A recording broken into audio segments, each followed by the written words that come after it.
이지혜는 하얗게 질린 손가락으로 휴대폰을 꽉 움켜쥐었다. 방금 전해진 소식은 보이지 않는 망치처럼 그녀의 머리를 강타했고, 그녀가 일하는 고급 투자 분석 사무실의 공기는 순식간에 숨 막힐 듯 답답해졌다. 복잡한 관계였지만 사랑과 동시에 거리감이 느껴졌던 아버지, 그 아버지가 갑작스럽게 세상을 떠났다는 것이었다. 일찍부터 스스로 독립하고 아버지의 세 가족, 계모와 그녀의 두 아이와 거리를 두는 법을 배웠지만 비보는 지혜의 심장을 아프게 옥죄었다. 상실의 고통이 채 가시기도 전에 또 다른 쓰라린 현실이 닥쳐왔다. 그녀는 장례 절차는 물론 더 중요하게는 유언장 낭독 일정에 대해 그 어떤 연락도 받지 못했던 것이다. 이러한 무시는 처음 겪는 일은 아니었지만 이런 상황에서의 무시는 낡은 상처를 더욱 깊게 후벼 파는 칼날과 같았고, 동시에 아버지의 재산을 둘러싼 가족들의 어떤 의도에 대한 첫 번째 의심의 씨앗을 그녀의 마음에 심었다. 그녀의 이름은 이지혜. 국내 굴지의 금융회사에서 가장 유능한 투자 분석가 중 한 명이었다. 날카로운 분석력과 냉철한 판단력으로 업계에서 빠르게 인정받았지만 그녀의 사생활은 늘 베일에 쌓여 있었다. 가족. 특히 아버지의 재혼으로 얽힌 세 가족과의 관계는 한마디로 정의하기 어려웠다. 아버지는 사업가로서 성공했지만 재혼 후에는 새 가정을 꾸리는 데 더 집중하는 듯 보였다. 지혜는 늘 이방인이었다. 계모 오수경과 이복 오빠 이강민, 그리고 이복 여동생 이수지는 노골적으로 그녀를 무시하거나 경계했다. 그럼에도 불구하고 아버지와 지혜 사이에는 말로 표현하지 못하는 미묘한 유대감이 존재한다고 그녀는 믿고 싶었다. 가끔씩 아버지가 건네는 짧은 격려의 말이나 무심한 듯 챙겨주던 작은 선물들 속에서 그녀는 희미한 부정을 느끼곤 했다. 아버지의 부고는 계모 오수경에게서 온 차갑고 사무적인 전화 한 통으로 전달되었다. 슬픔을 나누려는 진심은 조금도 느껴지지 않는, 그저 의무적인 통보에 불과했다. 장례식장은 무겁고 불편한 공기로 가득했다. 지혜는 검은 상복을 입고 조용히 한쪽 구석에 서서 조문객들을 맞았다. 그녀는 마치 초대받지 않은 손님처럼 느껴졌다. 계모와 이복 형제들은 마치 연극을 하듯 과장된 슬픔을 연기했고, 틈틈이 장례식 절차와 유산 문제에 대해 수군거렸다. 그들은 지혜를 거의 없는 사람 취급했고, 가끔 마주치는 시선에는 경멸감마저 서려 있었다. 장례식이 끝나고 며칠이 지났다. 지혜는 초조하게 유언장 낭독에 대한 연락을 기다렸다. 하지만 아무런 소식도 없었다. 그녀는 용기를 내어 계모에게 전화를 걸었지만 돌아오는 대답은 모호하고 회피적이었다. 아, 그건 우리가 알아서 처리 중이다. 넌 신경 쓸 것 없어. 때가 되면 알려주마. 이복 오빠 강민 역시 마찬가지였다. 그의 목소리에는 지혜를 귀찮아하는 기색이 역력했다. 결국 지혜는 우연한 계기로 유언장 낭독이 이미 날짜까지 정해졌으며 자신은 의도적으로 배제되었다는 사실을 알게 되었다. 아버지의 오랜 비서였던 김 비서가 퇴직 후에도 가끔 아버지의 안부를 묻곤 했었는데 그가 지혜에게 조심스럽게 이 사실을 전해주었던 것이다. 김 비서는 차마 그냥 넘어갈 수 없었다며 무언가 석연치 않은 점이 많다고 덧붙였다. 아버지의 죽음으로 인한 슬픔은 새로운 배신감과 소외감으로 인해 더욱 깊어졌다.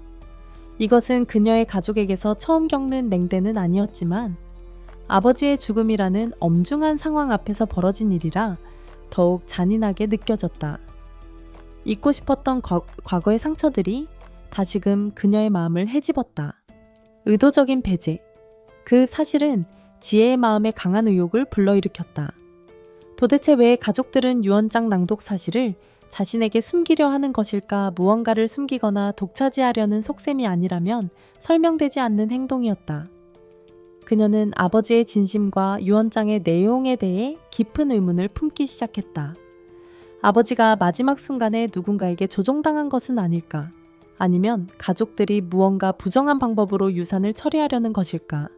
지혜는 슬픔과 분노, 그리고 점점 커져가는 의심 속에서 밤을 지새웠다. 가족들의 행동은 그녀를 수동적으로 그들의 무시를 견디는 존재에서 진실을 밝혀내려는 결의를 다지는 사람으로 변화시키고 있었다. 그녀는 아버지의 진정한 뜻이 존중받도록 해야 한다는 책임감을 느꼈고, 어쩌면 아버지가 자신을 위해 남겨두었을지도 모르는 무언가를 지켜야 한다는 막연한 예감에 휩싸였다. 이대로 물러설 수는 없었다. 이 부당한 처사에 맞서 싸워야만 했다. 그것이 돌아가신 아버지에 대한 최소한의 도리이자 자기 자신을 지키는 유일한 길이라고 생각했다. 유언장 낭독에서 의도적으로 배제되었다는 사실을 알게 된 후 며칠이 흘렀다. 이지혜는 아버지의 죽음으로 인한 슬픔과 가족들의 냉혹한 처사에 대한 배신감 속에서 힘겨운 시간을 보내고 있었다. 하지만 슬픔에만 잠겨 있을 수는 없었다.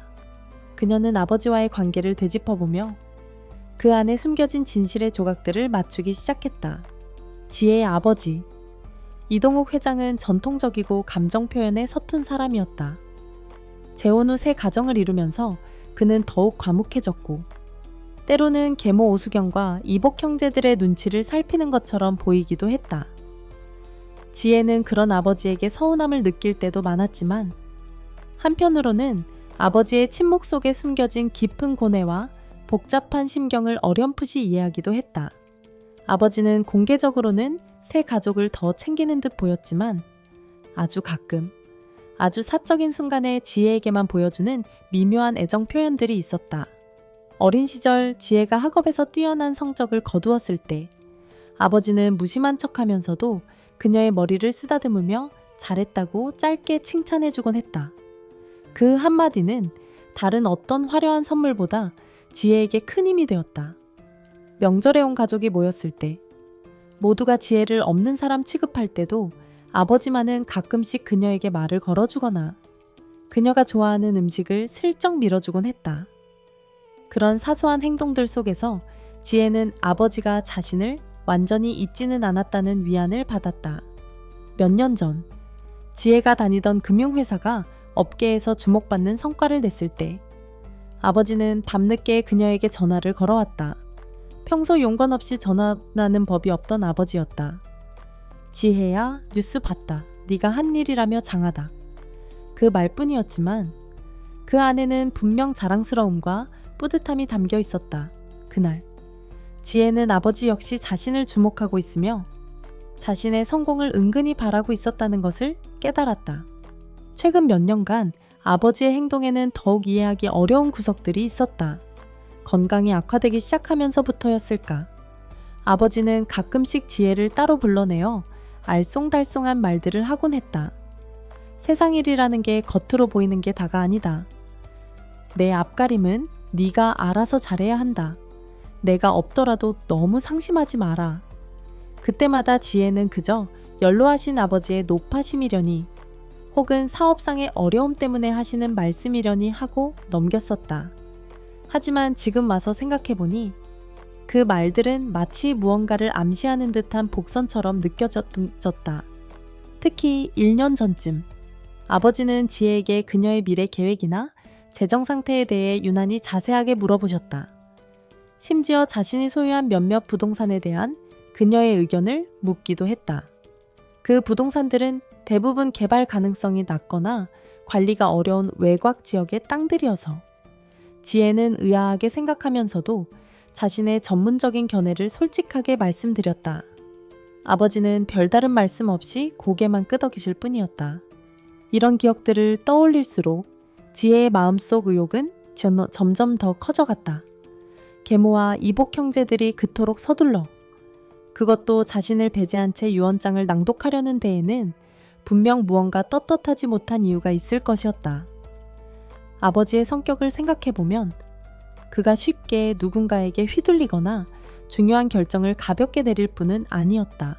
그렇다면 현재 공개되려는 유언장은 아버지의 진정한 뜻을 반영하지 못했거나 혹은 그 이면에 다른 무언가가 숨겨져 있을 가능성이 높았다.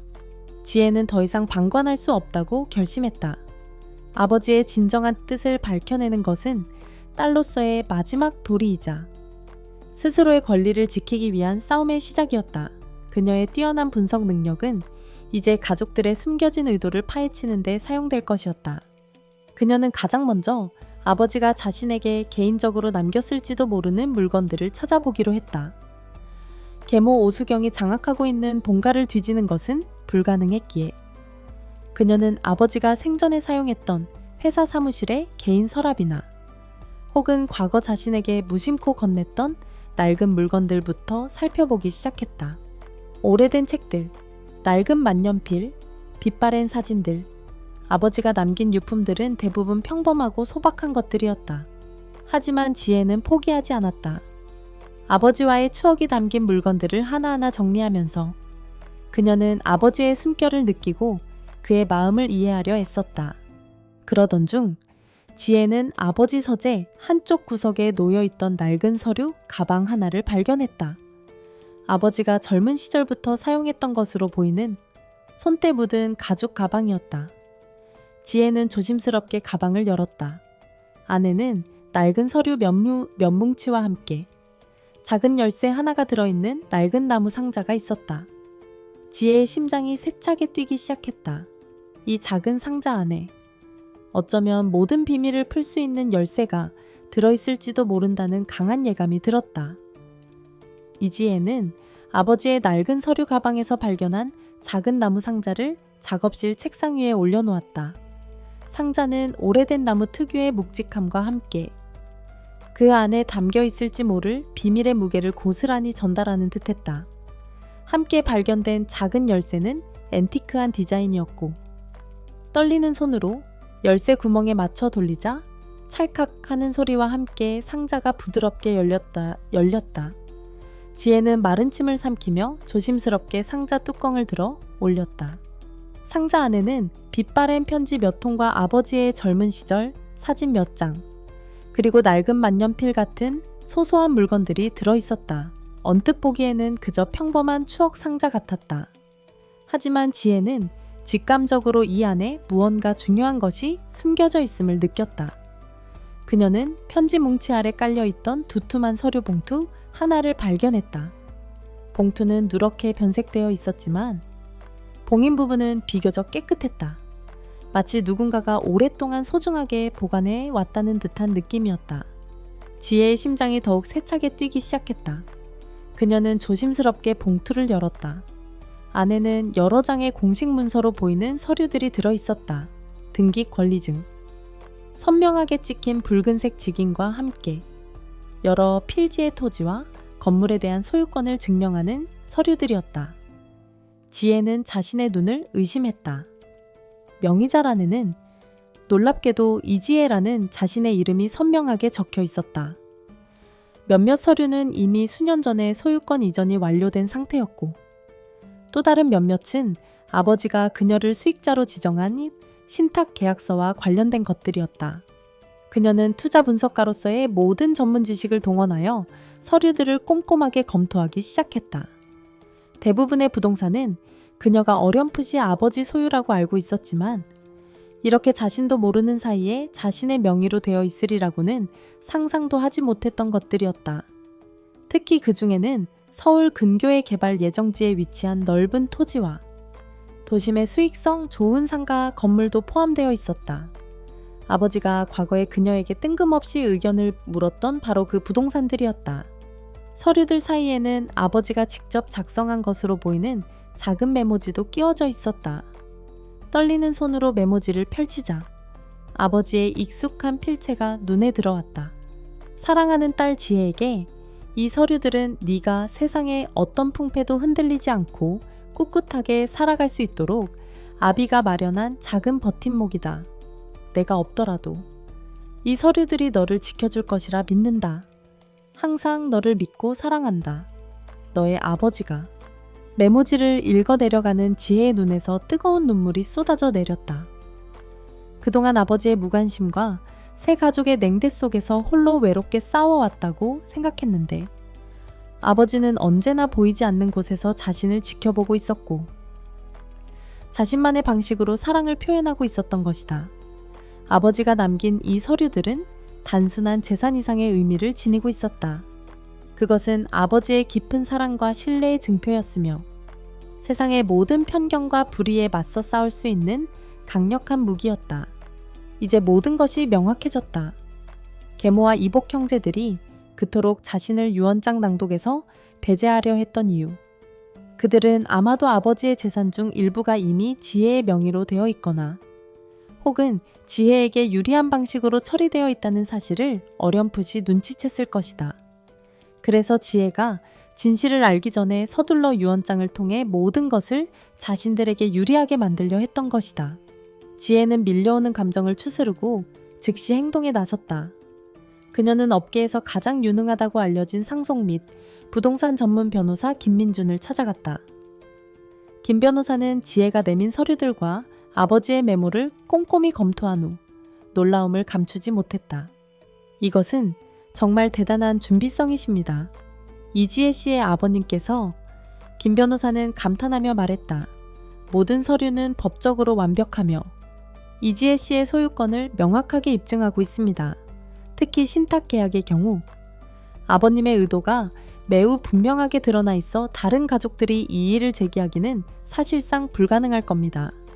김 변호사는 다가올 유언장 낭독에서 이 서류들을 어떻게 활용해야 할지, 그리고 만약 가족들이 법적인 분쟁을 일으킬 경우 어떻게 대응해야 할지에 대해 상세하게 조언해 주었다. 그는 지혜에게 불필요한 감정 소모를 피하고 철저히 법적인 절차에 따라 대응할 것을 강조했다. 변호사 사무실을 나서는 지혜의 발걸음은 이전과는 비교할 수 없을 만큼 가볍고 단단했다. 그녀는 더 이상 슬픔에 잠긴 외로운 딸이 아니었다. 아버지의 사랑으로 무장하고 법이라는 강력한 방패를 손에 쥔 당당한 상속인이었다. 가슴 속에는 여전히 가족들에 대한 분노와 배신감이 남아 있었지만 그보다 더 큰 것은 아버지의 진심을 알게 된 것에 대한 감사함과 정의를 실현하겠다는 굳은 결의였다. 이제 유언장 낭독일이 다가오고 있었다. 지혜는 그날 초대받지 않은 손님으로 당당히 그 자리에 참석하여 가족들의 탐욕스러운 계획을 산산조각 낼 준비를 하고 있었다.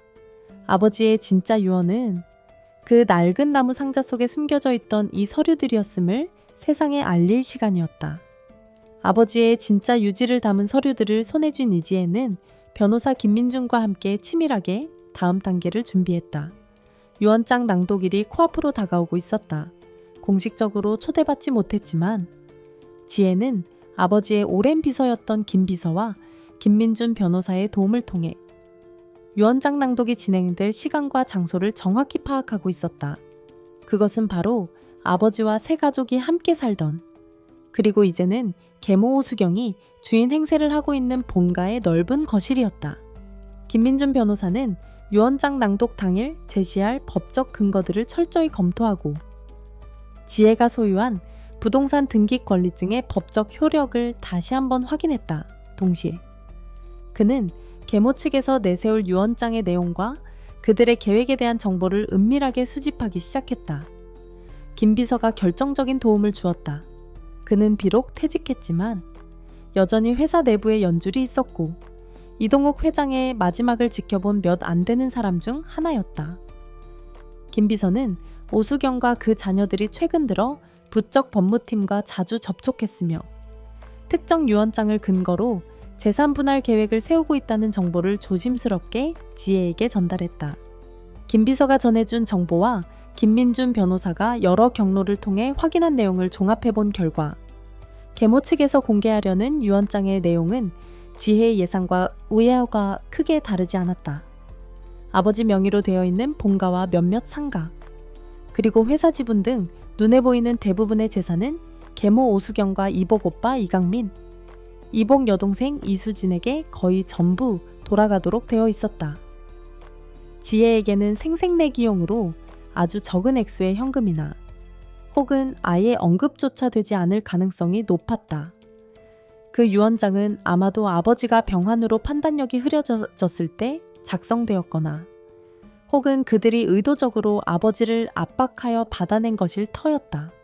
더욱 기가 막힌 것은 그들이 이미 유산이 자신들의 것이 된 것처럼 행동하고 있다는 사실이었다.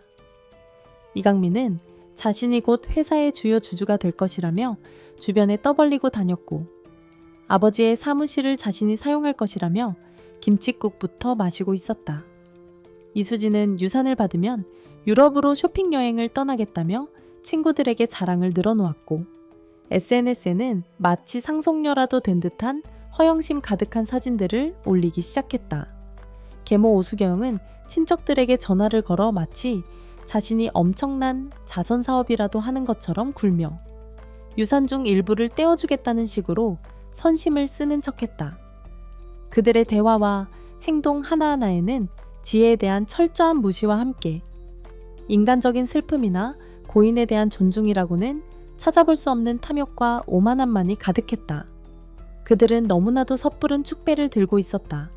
이 모든 사실을 전해 들은 지혜는 차가운 분노를 느꼈지만 동시에 냉정을 잃지 않았다. 그들의 오만함과 어리석음이 오히려 그녀의 결심을 더욱 굳건하게 만들어 주었다. 그녀는 아버지의 진정한 유지를 지키고 그의 평생의 노력이 담긴 재산이 저런 저급한 인간들의 손에 넘어가는 것을 막아야 한다는 책임감을 더욱 강하게 느꼈다. 그들은 아마도 제가 아무것도 모를 거라고 혹은 알아도 아무것도 하지 못할 거라고 생각하고 있겠죠. 지혜는 김민준 변호사에게 씁쓸하게 말했다. 하지만 저는 그들의 뜻대로 움직여주지 않을 겁니다. 김민준 변호사는 지혜의 단호한 눈빛을 보며 고개를 끄덕였다. 물론입니다. 이지혜 씨. 우리는 모든 준비를 마쳤습니다. 그들이 유언장을 낭독하고 축배를 들 때 우리는 그들에게 진짜 현실을 보여줄 겁니다. 그들은 유언장 낭독 당일의 전략을 최종적으로 점검했다. 어느 시점에서 지혜가 나타나야 할지, 어떤 방식으로 등기 권리증을 공개해야 법적 효력과 심리적 충격을 동시에 극대화할 수 있을지 세부적인 계획을 세웠다. 김민준 변호사는 만약의 사태에 대비하여 공증인과 함께 동행할 것이며 모든 과정을 영상으로 기록하여 증거로 남길 것이라고 말했다. 지혜는 다가올 대결을 생각하며 마음을 다잡았다. 분명 감정적으로 힘든 순간이겠지만 피할 수 없는 싸움이었다. 아버지의 명예를 위해서 그리고 자기 자신의 존엄성을 위해서라도 그녀는 물러서지 않을 것이었다. 유언장 낭독일 전날 밤 지혜는 아버지의 사진을 가만히 들여다보았다. 사진 속 아버지는 무뚝뚝하지만 어딘지 모르게 따뜻한 미소를 짓고 있었다. 아버지, 제가 아버지의 진짜 마음을 지킬게요. 그리고 저 자신도 지켜낼게요. 하늘에서 지켜봐 주세요. 그녀는 나지막이 속삭였다. 계모와 이복 형제들은 자신들에게 곧 닥쳐올 폭풍을 전혀 예상하지 못한 채 달콤한 꿈에 빠져 있었다. 반면 지혜는 고요하지만 강인한 투사처럼 모든 준비를 마치고 결전의 아침을 기다리고 있었다. 진실의 빛이 거짓의 어둠을 가르는 순간이 다가오고 있었다. 유언장 낭독일 아침이 밝았다. 이지혜는 밤새 뒤척였지만 막상 해가 떠오르자 이상하리만큼 마음이 차분해지는 것을 느꼈다. 슬픔과 분노, 그리고 약간의 긴장감이 여전히 가슴 한구석에 남아 있었지만 그 모든 것을 덮는 단단한 결의가 그녀를 지탱하고 있었다. 그녀는 옷장 가장 안쪽에 걸어두었던 가장 격식 있고 단정한 검은색 정장을 꺼내 입었다. 마치 중요한 프레젠테이션을 앞둔 전문가처럼 그녀의 외모는 내면의 혼란과는 대조적으로 침착하고 당당해 보였다. 약속된 시간에 김민준 변호사가 그녀의 집으로 찾아왔다. 그는 이미 모든 법적 검토와 준비를 마친 상태였다. 그들은 마지막으로 아버지 이동욱 회장이 남긴 등기 권리증과 친필 메모, 그리고 만약의 사태에 대비한 추가 증거 자료들을 다시 한번 확인했다. 이지혜 씨, 오늘 어떤 상황이 벌어지든 절대 감정적으로 동요하지 마십시오. 김민준 변호사는 진지한 눈빛으로 그녀에게 당부했다. 그들은 분명 이지혜 씨를 자극하거나 혹은 서류의 진위 자체를 문제 삼으려 할 겁니다. 하지만 우리는 모든 법적 근거를 갖추고 있습니다. 침착하게. 그리고 단호하게 대응하면 됩니다. 제가 곁에서 모든 것을 지원할 테니 걱정하지 마십시오. 김 변호사의 차분하고 확신에 찬 목소리는 지혜에게 큰 힘이 되었다. 그녀는 고개를 끄덕이며 말했다. 네, 변호사님, 명심하겠습니다. 아버지께서 제게 남기신 것들을, 그리고 제 자신을 지키기 위해서라도 오늘은 절대 물러서지 않을 겁니다. 본가로 향하는 차 안에서 지혜는 창밖으로 빠르게 스쳐 지나가는 풍경들을 바라보며 깊은 생각에 잠겼다. 아버지, 지금 이 순간 아버지가 살아계셨다면 어떤 말씀을 해주셨을까? 자신의 이런 모습을 자랑스러워 하셨을까? 아니면 가족들과의 불화를 안타까워 하셨을까? 그녀는 아버지가 자신에게 남긴 이 선물의 진정한 의미를 되새겼다. 이것은 단순히 재산이 아니었다. 아버지의 사랑이자 딸에 대한 믿음이었으며 동시에 새 가족의 탐욕으로부터 그녀를 보호하려는 마지막 배려였을 것이다. 그녀는 가족이라는 단어의 의미에 대해서도 다시 한번 생각했다. 혈연으로 묶였다는 이유만으로 모든 것을 당연하게 요구하고 상처를 주고 심지어 속이려 드는 저들이 과연 진정한 가족일까? 오히려 힘들 때 곁을 지켜주고 진심으로 응원해주는 김민준 변호사나 김비서, 그리고 소수의 친구들이 그녀에게는 더 큰 의미의 가족처럼 느껴졌다. 오늘은 그 모든 그릇된 관계를 바로잡고 자신의 삶에 새로운 질서를 세우는 날이 될 것이었다. 출발하기 직전 지혜는 김 비서에게 짧은 감사 메시지를 보냈다. 김 비서는 곧바로 답장을 보내왔다. 회장님께서도 지금 이지혜 아가씨의 용기를 분명 자랑스러워 하실 겁니다. 부디 힘내십시오. 그 따뜻한 격려가 지혜의 마음에 작은 온기를 더해주었다.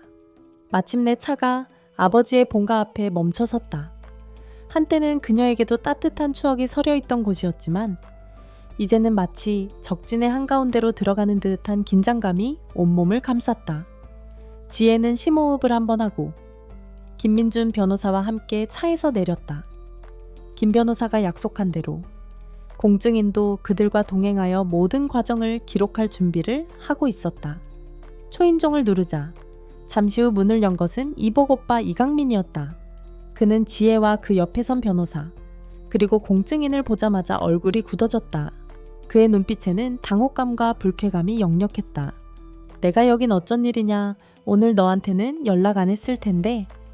이강민은 퉁명스럽게 말했다. 아버지 유언장 낭독에 딸로서 참석할 권리가 있다고 생각하는데요. 오빠. 지혜는 차분하지만 단호하게 대답했다. 누구 마음대로 이건 우리 가족 내부의 일이야. 변호사까지 데리고 오다니. 지금 우리랑 싸우자는 거냐. 이강민의 목소리가 높아졌다. 그때 김민준 변호사가 앞으로 나서며 자신의 명함을 내밀었다. 안녕하십니까? 고 이동욱 회장님의 따님이신 이지혜 씨의 법률 대리인 김민준 변호사입니다. 저희는 오늘 유언장 낭독에 참관할 정당한 권리가 있으며 만약 이를 방해하신다면 법적인 조치를 취할 수밖에 없습니다. 김 변호사의 단호한 태도에 이강민은 잠시 주춤했지만 여전히 분이 풀리지 않는 듯 거칠게 숨을 몰아쉬었다. 소란을 듣고 나온 계모 오수경과 이복 여동생 이수진 역시 예상치 못한 지혜의 등장에 경악을 금치 못했다. 오수경은 특유의 날카로운 눈빛으로 지혜를 쏘아보며 혀를 찾고 이수진은 불안한 듯 손톱을 깨물었다. 결국 그들은 마지못해 지혜와 일행을 안으로 들였다. 거실에는 이미 몇몇 친척들과 가족 측 변호사로 보이는 사람이 앉아 있었다. 모두의 시선이 갑자기 나타난 지혜에게로 쏠렸고 거실 안의 공기는 삽시간에 얼음장처럼 차갑게 변했다. 지혜는 그들의 적대적인 시선에도 아랑곳하지 않고 김민준 변호사와 함께 빈자리에 앉았다. 그녀는 가방에서 아버지의 서류가 담긴 봉투를 꺼내 무릎 위에 올려놓았다.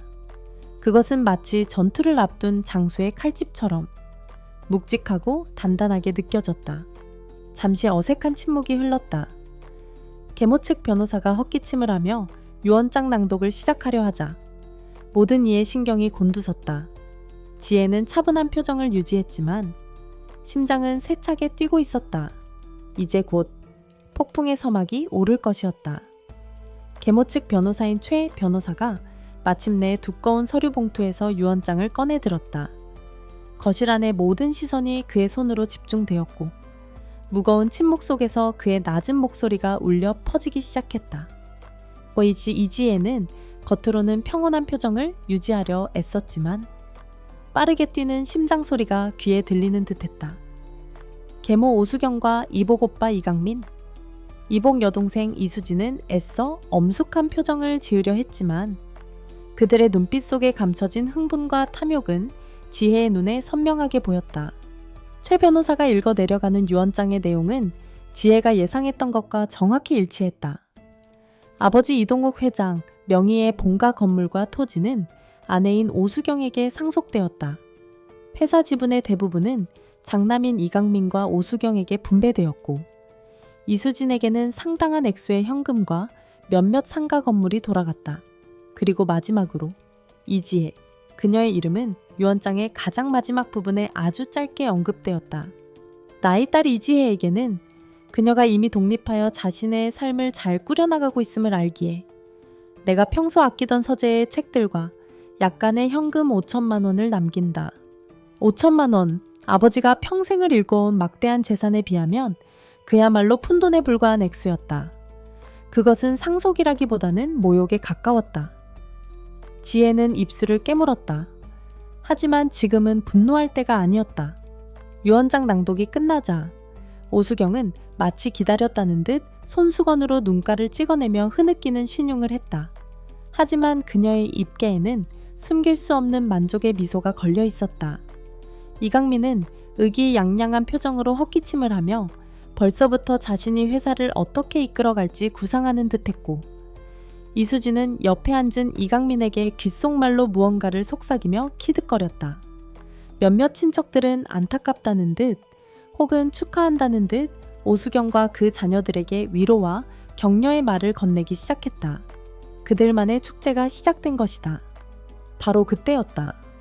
모든 소란이 잠시 잦아들고 오수경이 최 변호사에게 감사의 말을 전하려던 순간 지혜의 곁에 앉아있던 김민준 변호사가 조용히 자리에서 일어섰다.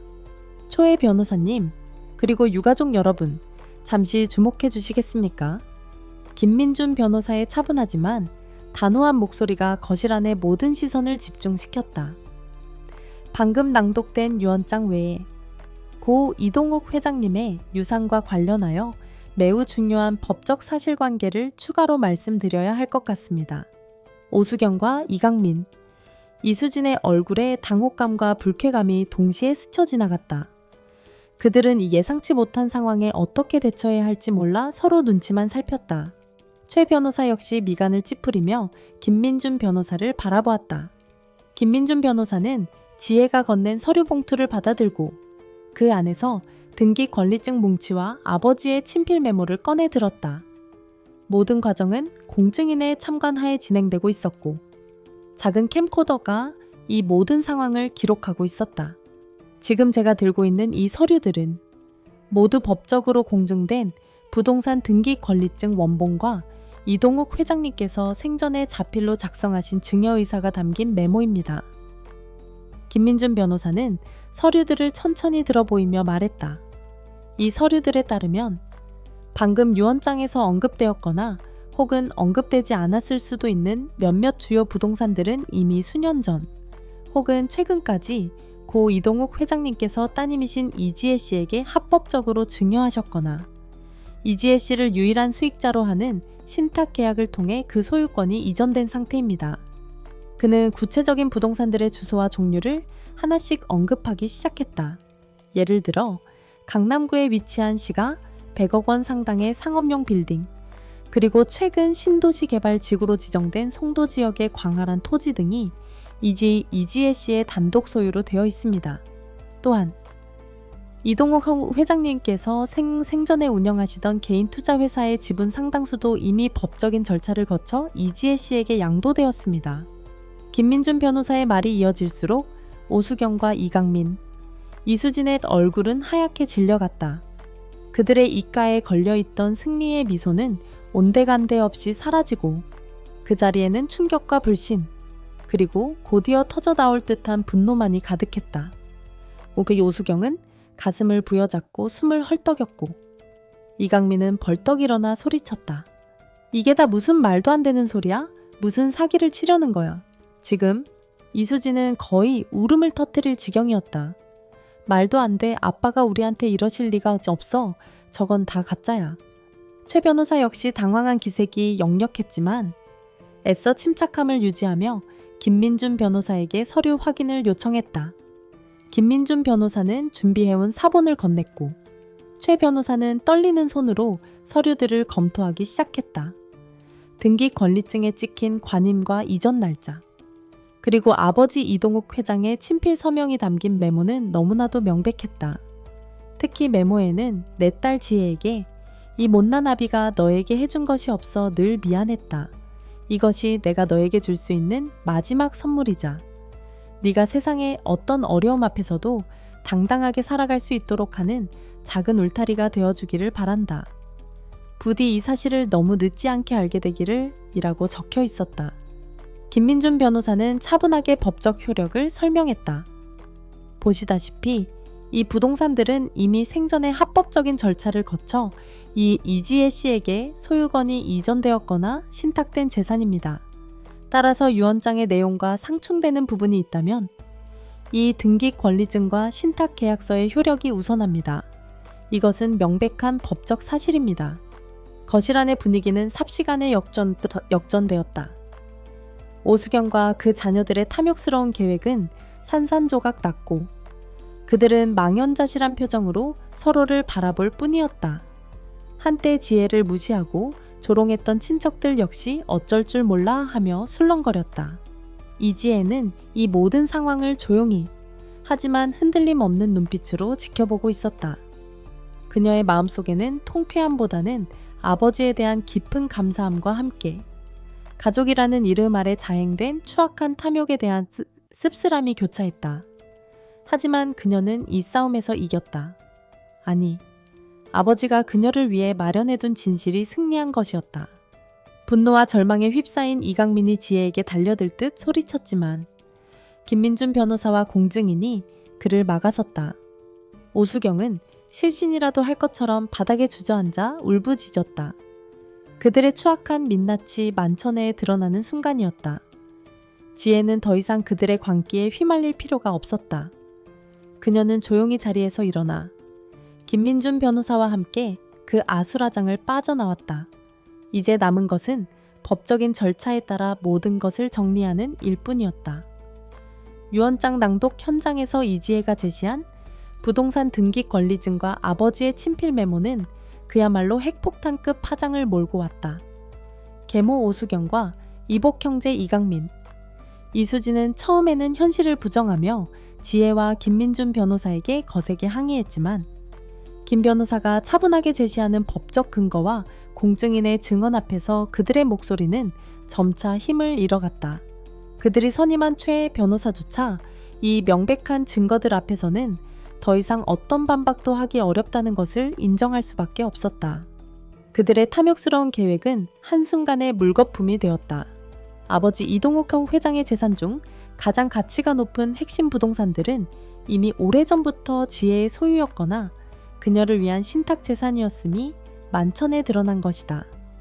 유언장에 명시된 대로 그들이 받을 수 있는 유산은 지혜가 이미 확보한 재산에 비하면 그야말로 부스러기에 불과했다. 친척들 사이에서도 파문이 일었다. 처음에는 지혜를 비난하거나 계모 측을 동정했던 사람들조차 이제는 진실을 알게 되었고 오수경 일가의 파렴치한 행동에 혀를 내둘렀다. 그들은 순식간에 친족 사회에서 고립되었고 탐욕스러운 위선자라는 낙인이 찍혔다. 며칠 후 김민준 변호사는 모든 법적 절차를 신속하게 마무리 지었다. 지혜 명의의 부동산에 대한 소유권은 다시 한번 명확하게 확인되었고 계모 측에서 제기할 수 있는 어떠한 법적 분쟁의 소지도 남기지 않았다.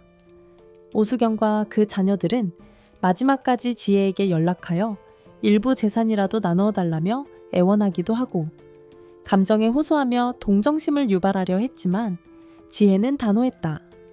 그녀는 김 변호사를 통해 더 이상 어떤 대화도 원치 않으며 앞으로 어떠한 요구도 하지 말라는 최종 입장을 전달했다. 다만 아버지의 남은 재산 중 아주 일부, 그들이 최소한의 생활을 유지할 수 있을 정도의 금액만을 법적인 절차에 따라 분배하는 것에는 동의했다. 그것은 동정심이 아니라 아버지에 대한 마지막 예의이자 그들과의 악연을 완전히 끊어내기 위한 최소한의 조치였다. 모든 것이 정리된 후 지혜는 아버지가 남긴 부동산들을 하나씩 둘러보았다.